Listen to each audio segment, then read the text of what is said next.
Nous allons lire un texte très court, un seul verset, dans le livre des Proverbes, au chapitre 20, et nous lirons le verset 4. Pour ceux qui découvrent la Bible, je vais vous aider. Le livre des Proverbes, c'est entre la Genèse et l'Apocalypse. Livre des Proverbes, chapitre 20, verset 4.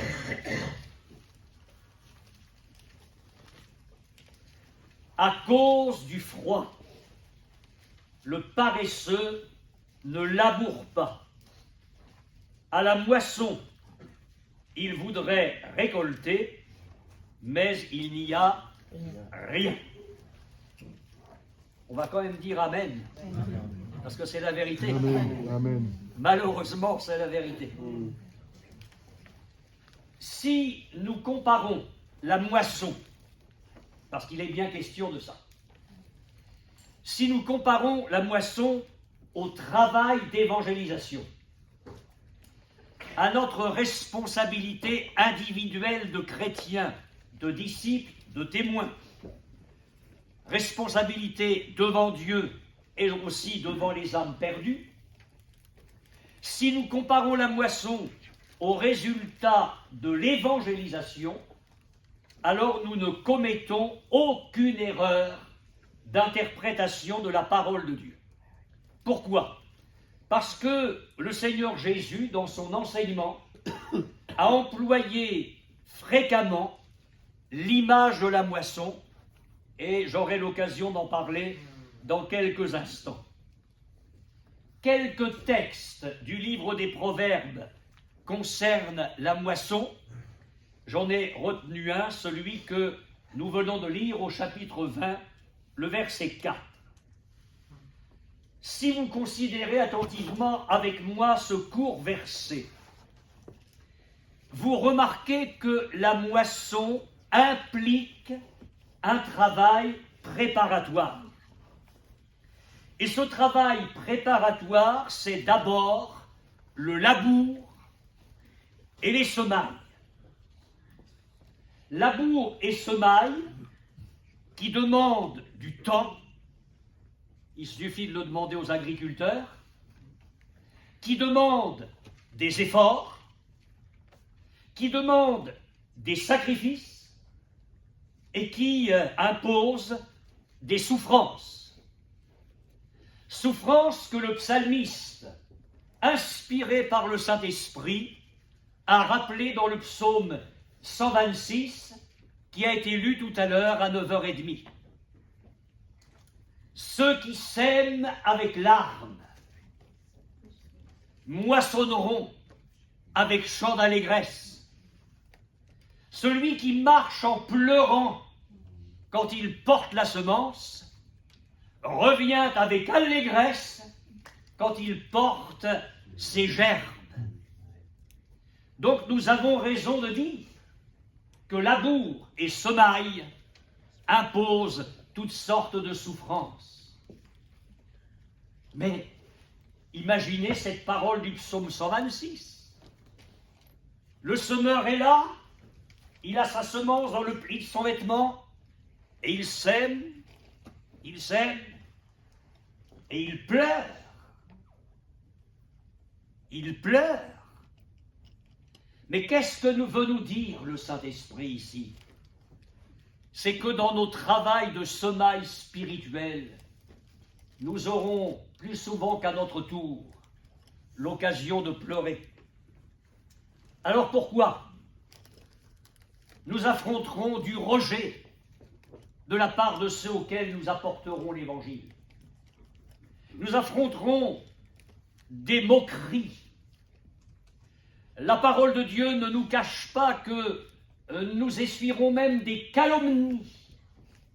L'apôtre Pierre nous dit dans sa première lettre au chapitre 2, verset 12, « Ayez au milieu des païens une bonne conduite, afin que là même où ils vous calomnient, comme si vous étiez des malfaiteurs, ils remarquent vos bonnes œuvres et glorifient Dieu au jour où il les visitera. » Alors le semeur, il pleure, Mais j'ai envie de lui dire, un jour, tu sécheras tes larmes, et dans tes bras, il y aura les gerbes. Alléluia. Alléluia. Alléluia. Aujourd'hui, tu verses des larmes en semant, mais demain, tu vas moissonner. L'apôtre Pierre ne dit pas que les païens qui nous entourent vont, en tout cas pour certains, vont toujours nous calomnier. Nous devons avoir foi dans la parole de Dieu. Amen. Un jour, Dieu les visitera. Amen. Amen. Et ce jour-là, ils remarqueront nos bonnes œuvres et ils glorifieront le Seigneur. Le labour, ou le labourage, c'est une technique de travail du sol. Je ne vous apprends rien. Il consiste à ouvrir la terre, l'ouvrir avec une bêche, avec une charrue, avec un attelage ou un tracteur, et on ouvre la terre à une certaine profondeur. Le labour consiste à retourner la terre avant de l'ensemencer, avant de la planter. Au fond, la technique du labour consiste à ameublir le sol, qu'il soit moins dur et qu'il soit prêt à recevoir la semence qui va être jetée à sa surface. Quelle est la signification de cette image? Il faut, pour que le travail d'évangélisation porte son fruit, que les cœurs auxquels nous nous adressons et dans lesquels nous semons la semence divine, j'y viendrai, que ces cœurs-là soient ameublis, qu'ils soient rendus aptes à recevoir la parole de Dieu. Il y a toutes sortes d'horizons spirituels et moraux pour les gens auxquels nous nous adressons. Il y a la religion de laquelle ils viennent. Il y a leurs pratiques. Il y a des philosophies. Il y a des influences de toutes sortes. Il y a tout un style de vie qui constitue autant de rocs, de blocages intérieurs, des murailles auxquelles nous nous affrontons. Qu'est-ce qui peut ameublir le sol? Le Saint-Esprit. C'est pas nous qui pouvons faire ça. Le Saint-Esprit qui accomplit ce travail dans les cœurs. Mais pour qu'il le fasse, mes frères et sœurs, et je vais le dire avec force ce matin, pour qu'il le fasse, nous devons prier intensément. Amen. Rien ne se fera sans une collaboration, j'ose le dire, avec le Seigneur. Amen. L'apôtre Paul disait, nous sommes ouvriers avec Dieu. Amen.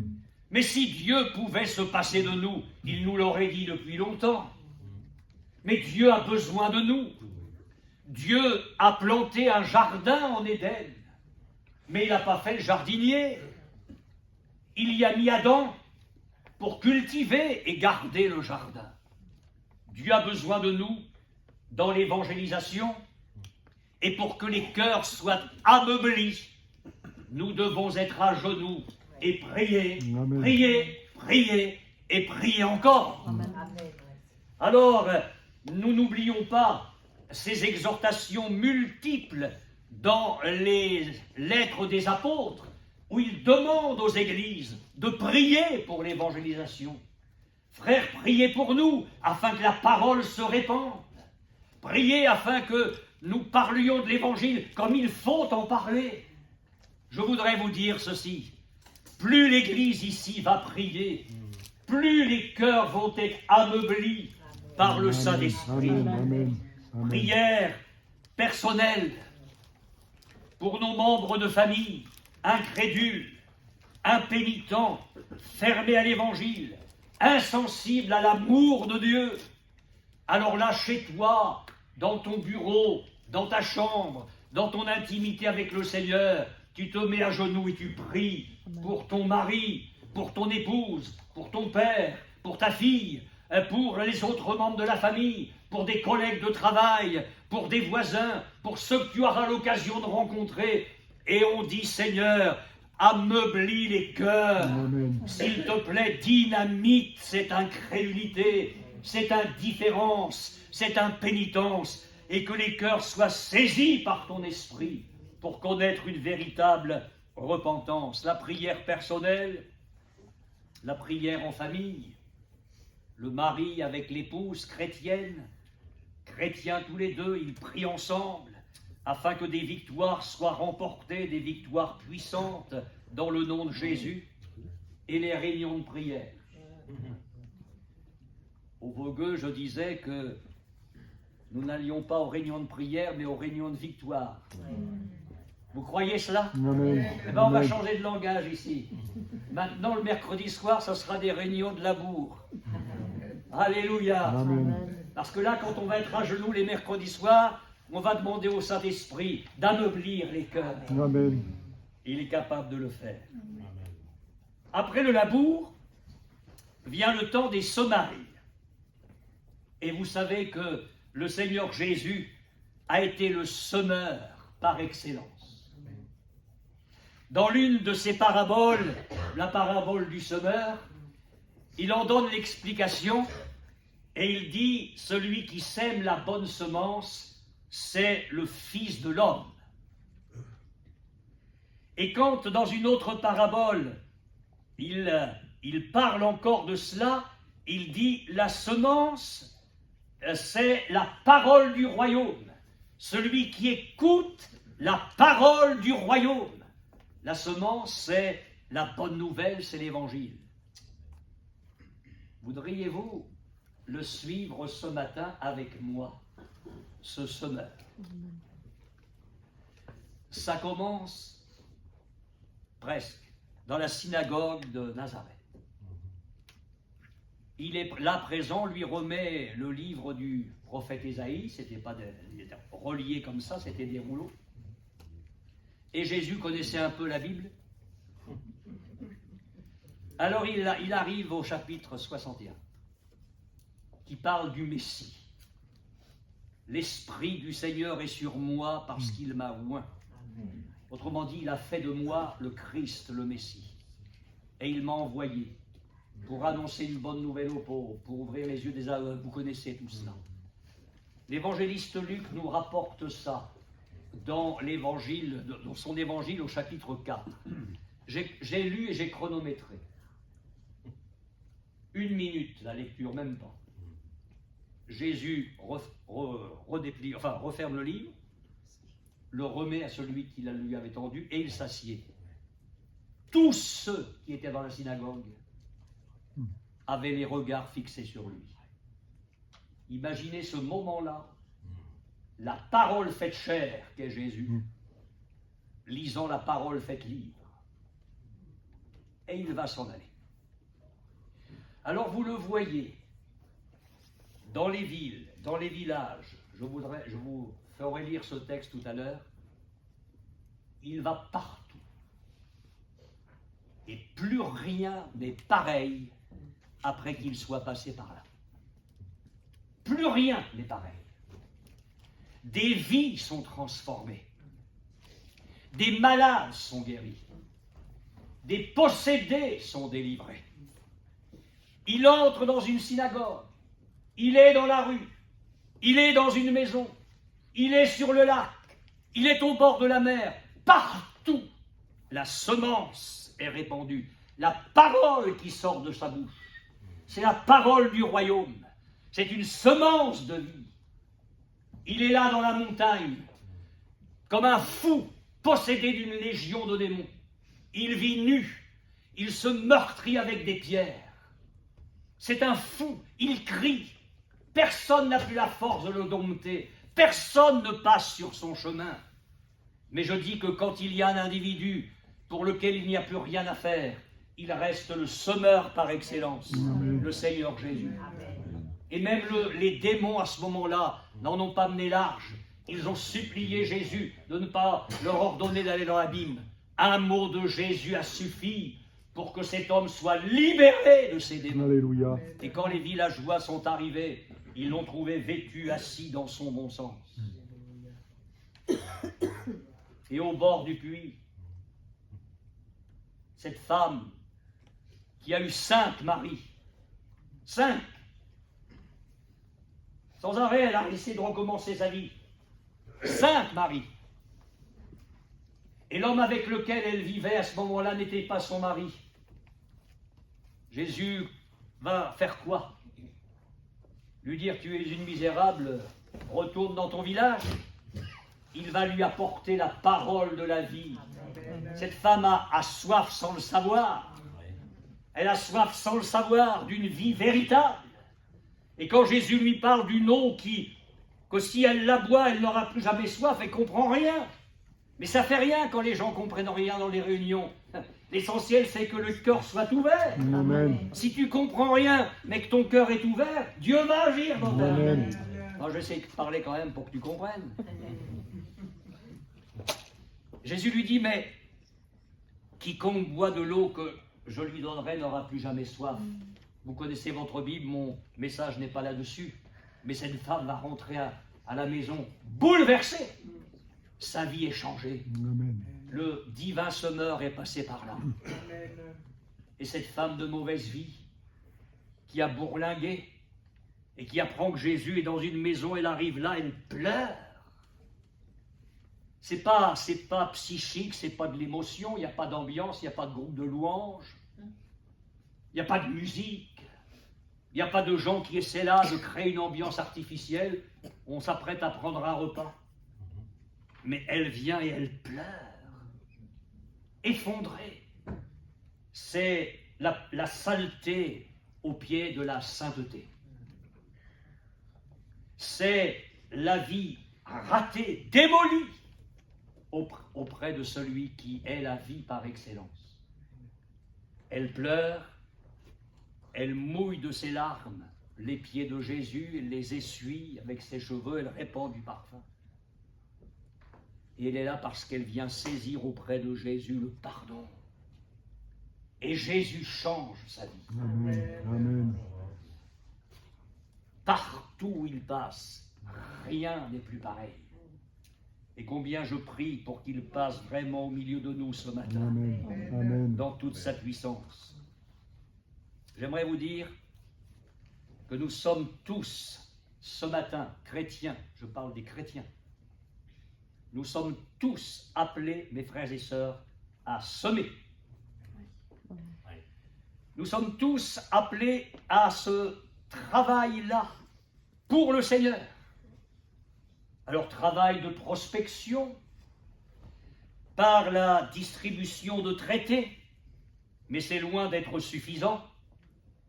Ce ne sont pas les bouts de papier qui sont des témoins du Seigneur, c'est nous. Alors, travail de semaille par notre témoignage personnel, avoir l'occasion à un collègue de travail, à un voisin, à un commerçant, à quelqu'un que nous rencontrerons dans la rue, témoignage personnel de l'amour de Dieu, saisir toutes les occasions et partout. Et j'ai remarqué que dans les paraboles du royaume, quand Jésus fait allusion à la semence, il parle de la semence premièrement, je l'ai dit, comme de la parole du royaume. La parole du royaume, si quelqu'un écoute la parole du royaume. Mais dans une autre parabole, il dit que la semence, ce sont les fils du royaume. C'est dans la parabole du bon grain et de l'ivraie. Alors, dans une parabole précédente, la semence, c'est la parole, et dans une autre parabole, la semence, ce sont les fils du royaume. Alors, on a envie de dire au Seigneur, avec respect, il faudrait savoir. Mais non. En fin de compte, Jésus bloque les deux pensées qui sont complémentaires. La semence, c'est le livre, c'est mon témoignage, c'est la prédication de la parole de Dieu. Et cette parole-là, elle va produire quelque chose dans le cœur. Et quand quelqu'un se convertit au Seigneur, il est la concrétisation de la semence. C'est la semence qui a fait de lui un fils ou une fille de Dieu. Et c'est pourquoi Jésus a dit que La semence, ce sont les fils du royaume. Je crois, mes frères et sœurs, que le Seigneur appelle notre Église à avoir une vision de foi dans les résultats à venir et que nous devons agir en conséquence. Est-ce que vous croyez qu'on va rester ce qu'on est ce matin? Non. Ou est-ce que vous croyez que Dieu est capable de faire des choses puissantes? Amen. Vous savez, Amen. quand je prie pour notre assemblée, moi je ne prie pas pour des petites choses. Amen. Je prie pour des résultats à la dimension de Dieu. Amen. La médiocrité, ça suffit. On en a assez goûté de ça. Je crois que Dieu veut agir à sa dimension. Amen. Et c'est pourquoi l'apôtre Paul écrit dans son épître aux Galates, dans sa première épître aux Corinthiens, au chapitre 9, verset 10, que celui qui laboure doit labourer avec espérance. Un de mes collègues pasteurs, ça remonte à des années en arrière, faisant une visite à une chrétienne, il y avait là son mari, inconverti, fermé à l'évangile. Alors, réflexe du pasteur, mon collègue, commence à parler de l'évangile au mari, avec sagesse, bien sûr, mais il a essayé d'entamer la conversation. Et la femme, devant le mari, devant le pasteur, a dit: frère, perdez pas votre temps, il est bouché, il ne comprendra jamais rien. Ça, c'est... Alors, quand vous avez une église de chrétiens comme ça, ah ben, vous êtes sûr que la moisson, elle va tarder. Hein. Nous devons avoir la foi. Amen. Amen. Amen. Nous devons avoir la foi. La Bible dit, je le répète, que celui qui laboure, laboure avec espérance. Voudriez-vous lire avec moi dans Matthieu, chapitre 9, verset 35. Matthieu, chapitre 9, verset 35. Jésus parcourait toutes les villes et les villages. Et c'est ce que nous essaierons de faire dans la limite qui nous est assignée. Enseignant dans les synagogues, prêchant la bonne nouvelle du royaume et guérissant toute maladie et toute infirmité. Voyant la foule, on a envie de dire: Seigneur, donne-moi tes yeux. Amen. Amen. Amen. Donne-moi de voir les gens comme tu les vois. Non pas pour les juger, non pas pour passer outre, non pas pour les rejeter, mais pour les voir comme tu les vois. Voyant la foule, il fut ému de compassion pour elle. Alors Seigneur, donne-moi non seulement tes yeux, mais donne-moi ton cœur. Amen. Un cœur qui vibre, qui aime, qui est rempli de miséricorde, de compassion pour les gens. Il fut ému de compassion pour elle parce qu'elle était languissante et abattue comme des brebis qui n'ont point de berger. Alors il dit à ses disciples: la moisson est grande, mais il y a peu d'ouvriers. Priez donc le maître de la moisson d'envoyer des ouvriers dans sa moisson. La moisson à récolter, c'était ces foules dans la détresse physique, morale et spirituelle. Mes frères et sœurs, la moisson est grande. Vous le croyez? Amen. La moisson a un maître, c'est le Seigneur. Amen. Et permettez-moi de le redire avec force ce matin, nous devons être chacun un ouvrier dans la moisson. Chacun dans les limites qui lui sont assignées par le Seigneur. Amen. Alors je suis d'accord avec vous, tous ne sont pas apôtres. Tous ne sont pas évangélistes. Mais tous sont appelés à conduire les pécheurs vers Christ. Amen. Et j'ai pensé à Ruth, la Moabite. Je ne prends pas le temps d'expliquer les choses pour ceux qui découvrent la Bible. Sachez simplement que c'est une femme qui, quand la Bible nous en parle à un certain moment, est en train de travailler dans un champ. Alors, J'ai remarqué dans l'histoire de Ruth, et les chrétiens connaissent cette histoire, qu'il y a une différence entre les moissonneurs et Ruth. Ne cherchez pas, mais je vous lis au chapitre 2, verset 3 du livre de Ruth. Elle alla glaner dans un champ derrière les moissonneurs. Ruth n'était pas un moissonneur. C'était une petite femme toute simple, mais elle était dans le champ derrière les moissonneurs. Il y a parfois des chrétiennes qui font rien parce qu'elles veulent être le chef des moissonneurs. Mais chacun a sa place. Mais la moisson, elle est là pour le maître. Alors il y a les moissonneurs, avec force.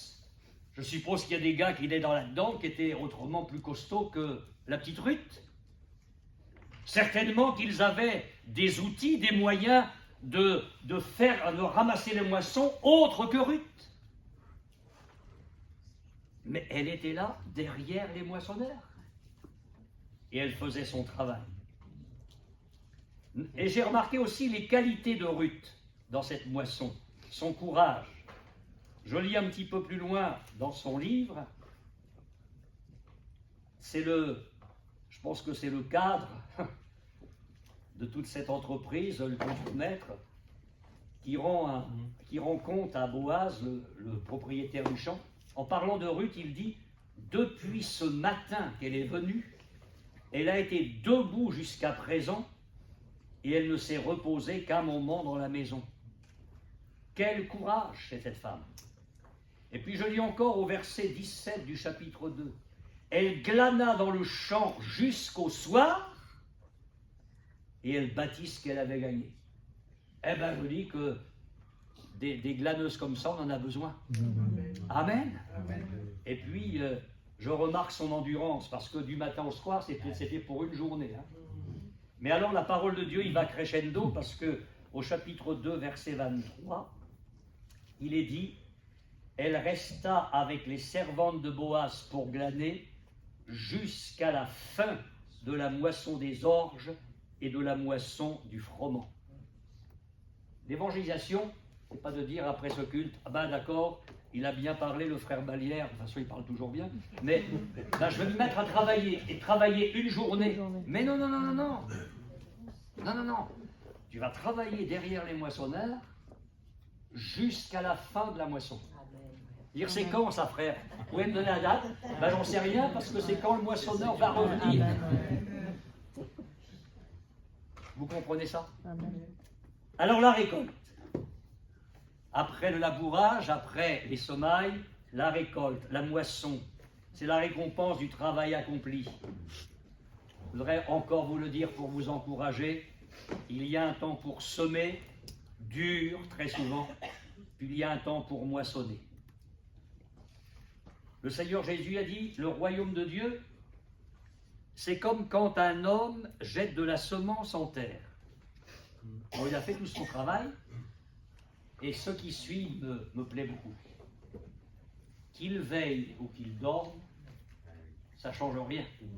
Parce qu'il y a un principe de vie dans ce qui a été fait.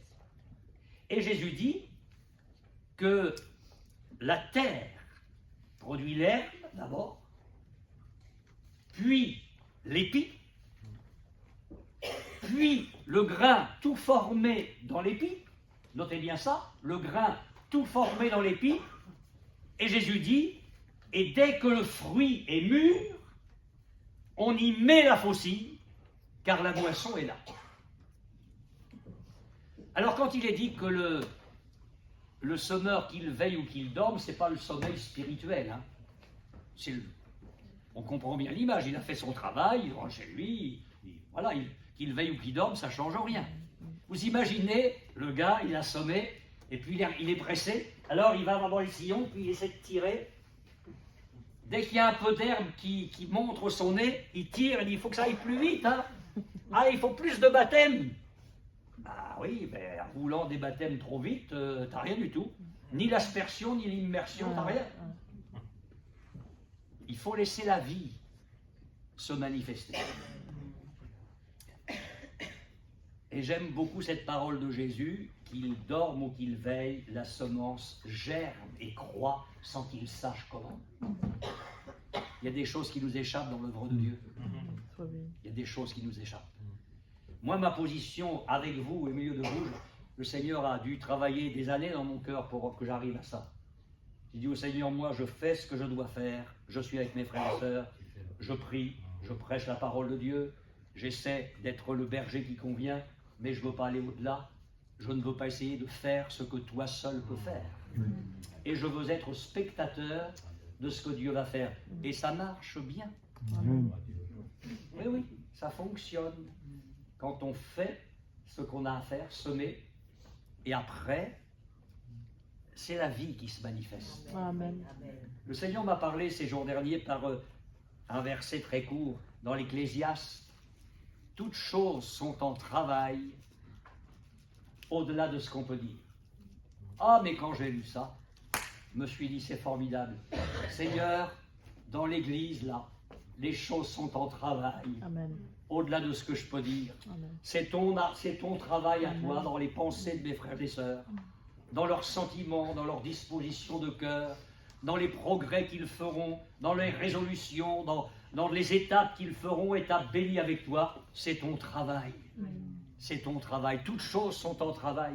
Et je crois qu'il y a des choses en travail dans votre cœur et dans le mien. Amen. Et que ça, c'est le travail Gloire à magnifique du Saint-Esprit. Après les larmes, c'est la joie, les chants d'allégresse. L'apôtre Paul a écrit aux Galates, nous moissonnerons au temps convenable, ou encore au moment voulu. Alors c'est quoi tout ça? Les gerbes, c'est quoi? Ben, ce sont les conversions. Vous savez, une vraie conversion. Amen. Je ne parle pas d'une émotion, hein. On va vraiment parler clair ce matin. Une vraie conversion, c'est pas seulement quelqu'un qui arrive là en larmes. Parce qu'on a vu des gens arriver en larmes ici, puis après il n'y a plus rien. Il n'y a rien qui change dans leur vie. Ça, c'est pas une conversion, c'est une émotion. Quand on se convertit, la vie change. Amen. Jésus a parlé d'une création. C'est le bébé qui naît. C'est une vie nouvelle. Alors quand il y a conversion, qu'on parle avec les gens et que les gens ont rompu avec leurs péchés, avec leur vie passée, mais on se dit, mais tu y es pourquoi là-dedans? Quand on entend l'œuvre du Saint-Esprit dans la vie des gens, ben nous on a prêché la parole de Dieu, on a témoigné, on a peut-être invité les gens à venir à une réunion, oui, et après, après c'est mystérieux, on n'y est absolument pour rien, c'est le travail du Saint-Esprit. Alors là on se dit, il y a des germes. Et puis il y a le prolongement, bien sûr, le baptême, l'engagement avec le Seigneur. Quelqu'un qui dit, maintenant j'ai donné ma vie au Christ, je veux être son disciple, je veux être son enfant, je veux être un enfant de Dieu, donc j'obéis au Seigneur et je me fais baptiser pour être disciple de Christ. Quelle gerbe! Et j'espère qu'on va en avoir quelques-unes. Et j'espère qu'on va même avoir des problèmes de grenier. En tout cas, c'est sûr qu'heureusement qu'on n'est plus encore à Bourguébu, parce qu'on aurait eu des problèmes de grenier ce matin encore. Béni soit Dieu. Oui, que Dieu se glorifie. Les gerbes, la moisson, c'est la croissance de l'Église de Jésus-Christ. Veillons à nos motivations. Il faut que ce soit pour la gloire de Jésus. Amen. Amen. Pas pour la gloire d'une Église, pas pour la gloire des pasteurs, pas pour la gloire des chrétiens. Faire attention à ça. Amen. À Dieu soit la gloire Amen. dans Amen. l'Église. Amen. Amen. Éphésiens chapitre 3. C'est à Dieu qu'est la gloire dans Amen. l'Église. Alors je vais terminer. Vous allez dire, mais ça c'était pas le thème principal. Si. Pauvre gars. La paresse. À cause du froid, le paresseux ne laboure pas. À la moisson, il voudrait récolter, mais il n'y a rien. J'aimerais vous souligner ce matin qu'il y a au moins 2 lois dans les semailles et les moissons. Il y a ce que j'appellerais ce matin la loi de l'espèce. C'est-à-dire que l'on récolte ce que l'on a semé. L'apôtre Paul a écrit aux Galates, chapitre 6, verset 7, « Ce qu'un homme aura semé, il le moissonnera aussi. » Et la loi de l'espèce, Dieu la plante dès le départ, au chapitre 1er de la Genèse, la première page de votre Bible. Des arbres fruitiers donnant du fruit selon leur espèce. L'herbe qui produit selon son espèce. Vous plantez un poirier, vous n'aurez pas des figues. C'est la loi de l'espèce. Le prédicateur prêche la croix de tout son cœur, il aura les fruits de la prédication de la croix. Amen. Le prédicateur prêche la sainteté de Dieu dans l'Église. Les gens voudront être saints ou ils partiront parce qu'ils préféreront le monde. Mais il y a la loi de l'espèce. On récolte ce qu'on sème. Et une Église qui vit un évangile édulcoré, un évangile mondain, facile, qui ne se sépare pas du péché, où les gens n'ont pas besoin à changer de vie pour être baptisés, il y aura une croissance, mais une croissance selon la loi de l'espèce. N'oubliez jamais ça. Attention à la manière dont nous témoignons, les matériaux, le genre de semences que nous jetons dans les cœurs, même quand nous, chrétiens, nous témoignons, parce qu'il y aura la loi de l'espèce. Et puis il y a la loi de la quantité. 2 Corinthiens chapitre 9 verset 6, celui qui sème peu, moissonnera peu. Le gars il a 6 hectares et de la semence. Alors en 2 minutes, il a terminé. Ah ben les 6 hectares, ils ne vont pas être remplis, moi je vous le dis. C'est pourquoi la parole de Dieu insiste, sans travail préparatoire, labour et semaille, pas de récompense, pas de récolte, pas de moisson, mais il faut aussi que nous travaillions abondamment pour le Seigneur. Et c'est pourquoi la parole de Dieu nous exhorte à fuir la paresse. La Bible dit, Romains chapitre 12, verset 11, « Ayez du zèle, et non de la paresse, soyez fervents d'esprit. » Je reviens à mon petit verset, j'ai bientôt fini. À cause du froid, le paresseux ne laboure pas. La version Todd, comme c'est l'hiver, le paresseux ne veut pas labourer, mais à la moisson, il cherchera et ne trouvera rien. Traduction du rabbinat français. Sous prétexte de froid, le paresseux s'abstient de labourer. La moisson venue, il cherche et ne trouve rien. Et la version littérale de l'hébreu, je pense qu'il y a, dans le mot employé, il doit y avoir, au niveau du froid, des nuances, il y a des choix de traduction. Dès l'automne, c'est la traduction littérale. Dès l'automne, le paresseux ne laboure pas. Lors de la moisson, il demandera et rien. J'aime bien quand c'est écrit comme ça, au moins c'est clair. Alors, imaginez avec moi le paresseux. Voilà le moment de la moisson et l'homme se rend à son champ. Plein de joie. Bien sûr, sinon on ne comprendrait pas le verset. Plein d'une joie stupide. Plein d'une joie complètement folle. Il se dit, bon, allez, on va les récolter. Il arrive devant le champ, que de la mauvaise herbe, peut-être même des ronces, des épines, parce qu'il est question du paresseux ailleurs dans les proverbes. Il se dit, mais qu'est-ce que c'est que ça? Qu'est-ce qui se passe dans mon champ?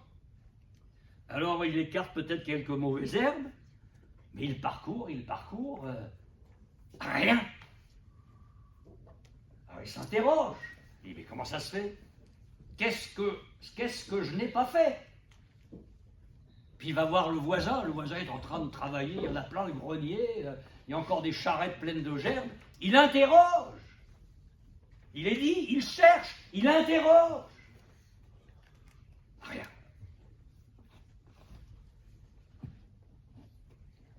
Je ne vais pas aller longuement sur ce point-là. Simplement vous dire ceci, ce n'est pas le froid extérieur qui met en péril ou qui anéantit la future moisson. Ce ne sont pas les combats que nous avons à livrer, ce ne sont pas les coups durs du diable, ça c'est le froid extérieur normal. Le vrai problème, c'est le froid dans le cœur de celui qui aurait dû labourer et semer et qui n'a rien fait. Alors je me dis, mais qu'est-ce qu'il a fait ce laboureur, excusez-moi de l'appeler comme ça, démissionnaire? Ce laboureur déserteur, insouciant, stupide. Alors je suis allé l'interroger. Mais qu'est-ce que t'as fait? Il m'a dit, je suis sorti avec des amis. J'ai regardé toutes mes séries à la télé. Je connais tous les indicatifs. Tu me mets un indicatif, je te dis ce que c'est comme série. J'ai fait des repas avec mes amis. Oui, c'est vrai, à l'heure où j'aurais dû être dans le champ, mais bon. J'ai fait du bricolage dans ma maison. Alors c'est vrai que j'ai beaucoup dormi aussi, parce que c'est fatigant tout ça. Puis c'est vrai qu'il faisait froid dehors, alors j'ai préféré mon confort. Tu comprends, chez moi, auprès du radiateur ou de la cheminée, c'est quand même mieux, plutôt que d'affronter les rigueurs de l'hiver. Et peut-être que s'il a un petit peu d'honnêteté, il dira, j'ai pensé comme un insensé, m'imaginant avoir une récolte sans avoir travaillé. Me permettrez-vous de dire ceci? Ne l'oublions jamais à l'heure où nous nous apprêtons à évangéliser ensemble. Un chrétien récolte les fruits qu'il mérite. Un chrétien récolte les fruits qu'il mérite. Je vais aller plus loin. Une église a la croissance qu'elle mérite. Soit il n'y a pas de récolte, soit il y a une récolte selon la loi de l'espèce et de la quantité. Et il y a dans ce domaine les deux lois qui s'appliquent, celle de la quantité et celle de l'espèce. Vous savez, que d'excuses, de prétextes, de prétendues justifications qui ne tiennent pas devant le Seigneur pour couvrir la paresse, le refus d'engagement dans l'évangélisation. L'automne, l'hiver, le froid, quel que soit le mot qu'on met dans le verset, sont inévitables. C'est pourquoi c'est dans ce temps-là qu'il faut travailler dur. Écoutez encore le livre de l'Ecclésiaste, chapitre 11, verset 4, celui qui observe le vent ne sèmera point, et celui qui regarde les nuages ne moissonnera pas. Il faut que, indépendamment des luttes, des combats, des problèmes que nous avons, nous sortions de nous-mêmes et que nous travaillions pour le Seigneur. Je voudrais vous dire 6 choses pour conclure. C'est très rapide. Premièrement, l'Évangile garde toute son actualité, son efficacité et sa puissance salvatrice. Amen. Vous le croyez ça? Amen. J'en ai fini avec le premier point. Le deuxième, notre Seigneur Jésus est le même hier, aujourd'hui et éternellement. Mes frères et sœurs, il faut ici, nous vivions l'évangile d'il y a 20 siècles. Amen. Pas moins que ça, pas moins que ça. L'évangile n'a pas changé. Jésus non plus. Troisièmement, tant que l'Église sera sur la terre, elle devra assumer son rôle de témoin. Elle devra labourer, semer et moissonner. Amen. Vous êtes toujours d'accord? Amen. Sinon, je recommence. Quatrièmement, tant que le Saint-Esprit chemine avec l'Église, il convainc le monde de péché, de justice et de jugement. Vous le Amen. croyez ça? Amen. On n'est pas seul dans le travail. Amen. Le Saint-Esprit est là. Et puis, cinquièmement, tout cela impose le plein engagement de chacun de nous, en fonction de ce que nous pourrons faire, de notre contexte de vie, du temps que nous aurons, parce qu'il y a la maison, il y a le travail, je ne me contredis pas, mais on doit s'assumer, suivant notre âge, nos forces, notre condition physique, mais il faudra un engagement de chacun. Et enfin, je vous laisse cette parole dans l'une des paraboles de Jésus, où le Père dit à ses serviteurs qu'il emploie, va travailler aujourd'hui. Alors là, c'est dans la vigne, c'est une autre parabole. Permettez-moi de changer un tout petit peu le verset. Va travailler aujourd'hui dans mon champ. Je veux faire de toi un semeur, un laboureur, un semeur et un moissonneur. Amen. Je pense que si nous sommes tous d'accord avec ce programme-là, Dieu va nous bénir. Amen. Amen. Amen. Amen.